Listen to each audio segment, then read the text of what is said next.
আমি শুরু থেকে এখন পর্যন্ত বিএনপি কে আমি সাপোর্ট দিয়ে এবং ভোট দিছি 4 বার। বিএনপির যে দুর্নীতি দেখে, চাঁদাবাজি দেখে আমরা আর বিএনপি কে ভোট দিব না এবং সপরিবারে সসম্মানে যতদিন বেঁচে থাকি ইসলামিক ভাবে জামাত ইসলামকে ভোট দিব। বাংলাদেশের দুর্নীতি, চাঁদামুক্ত এবং সুশাসন প্রতিষ্ঠার জন্য আগামী নির্বাচনে কোন দলকে ক্ষমতায় দেখতে চান? আসলে আমরা যে কথাটা বলতে চাচ্ছি, আমি আমার বয়সের জীবনে আমি শুরু থেকে এখন পর্যন্ত বিএনপি কে আমি সাপোর্ট দিয়ে এবং ভোট দিছি 4 বার। এই পর্যন্ত আর 16 বছর ভোট দিতে পারি নাই।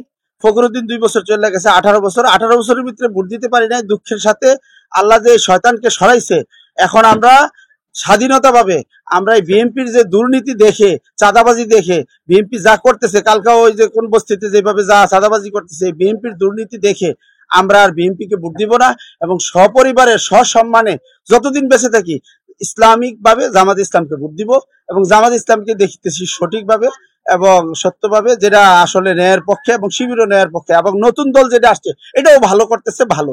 আমরা এছাড়া আর অন্যদিকে তাকাইয়া লাভ নাই, সবই এক, সব সাপের একই বেশ। বিগত 4টা নির্বাচনে আপনি বিএনপি ছিলেন, বিএনপি কে ভোট দিয়েছেন, তো এবার বিএনপি থেকে জামাত ইসলামীতে চলে আসছে। এই 4টা নির্বাচন দিতে পারি নাই, ভোট বিএনপির সময় দিতে পারি, তার পূর্বে অনেক পূর্বে ভোট দিয়েছে। এই আওয়ামী লীগের 16 বছর ভোট দিতে পারি নাই। আচ্ছা, এই 16 বছর ভোট দিতে পারেন না, এর আগে বিএনপি কে ভোট দিয়েছেন। আগে বিএনপি কে ভোট দিয়েছি। তো জাস্ট এই বছরগুলো তো বিএনপি কে সমর্থনও করেছে। অবশ্যই এখনো করতেছি, তবে তার দুর্নীতির কারণে আমি আর এখন তাদের অন্তর্বর্তী সরকার আসার পর থেকে যে তাদের উপর আপনি আসলে বিরক্ত হয়ে গেছেন, আস্থা শেষ। আর আর এই যে ফখরুল বলতেছে কোরআনের রাজনীতি নাই, আরেকটা বলতেছে যে রক্কাটা খুরকাটা পাঠি, এটি করলে তো হয় না। তারার উপরে তো আমাদের একটা আস্থা, আমরা তো সাধারণ মানুষ, আমরা সাধারণ জ্ঞানান্বিত, আমরা তাদের উপরে আস্থা। এই আস্থা কারণে মনে হয় যে জামাত ইসলামী ক্ষমতা আসলে তারা ভালো করবে। জামাত ইসলামের এই যে 2টা মন্ত্রণালয়, তারা দুর্নীতি ছিল না এবং তারা দুর্নীতি করবে না, অন্তত দুর্নীতিটা হবে না। ইসলাম কায়েম হোক আর না হোক, তারা আসলে দুর্নীতি হবে না, এতটুকু আমাদের আস্থা আসছে। এতদিন তারার কথা নাম বলবো দূরের কথা, তারাই তো প্রকাশ হতে পারেনি।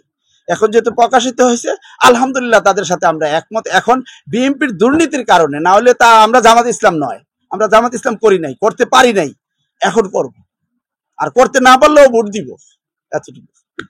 দুর্নীতি, চাঁদামুক্ত এবং সুশাসন প্রতিষ্ঠার জন্য আগামী নির্বাচনে কোন দলকে ক্ষমতায় দেখতে চান? ইসলামিক দল। ইসলামিক দলকে চাচ্ছেন, যেমন জামাত ইসলামী বা ইসলামী আন্দোলন। যারা ইসলামের পথেই করবে, দেশ পরিচালনা ভালো করবে, তাদেরকেই দেখতে চাই। ইসলামী দলকে কেন চাচ্ছেন, কি কারণ? ইসলামের দলগুলো আইন মতো চলাফেরা করবে। আপনি এখন খোলামেলা যেমন চলাফেরা করতে পারতেছি না, এখন সন্ত্রাস, চাঁদাবাজ সবই বেড়ে গেছে, কোনোই নেই, আমাদের নিরাপত্তা নেই কোনো কিছু। ইসলামিক দল আসলে একটা আইন হবে, 5 ওয়াক্ত নামাজ হবে, মা বোনের পর্দায় চলতে পারবে। এখনো বেপর্দায় চলাফেরা করতেছে, যে কোনো নারী নির্যাতন সবকিছুই চলতে আছে। আমরা ভালো আছি? আপনি ভালো আছেন বলেন তো? কেউই ভালো নেই।